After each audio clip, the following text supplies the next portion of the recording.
So, safe. Safe siya. So, I don't see any anomaly here. Maybe the tatay. Bakit? Diyan ka nakatingin. Ba't hindi ka sa baby nakatingin? Oh my God. Ito pa pala. Negative. Balikan natin to. Ah, shit. Ano na. Ano to yung loading? Negative. Wala namang wala namang lumungaw or something.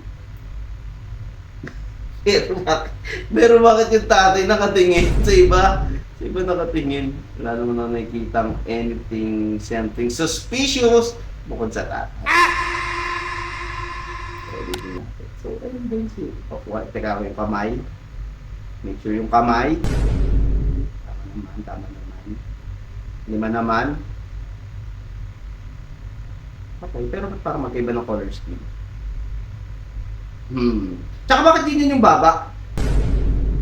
Tsaka bakit yun yung mata? Sa iba talaga nakatingin guys.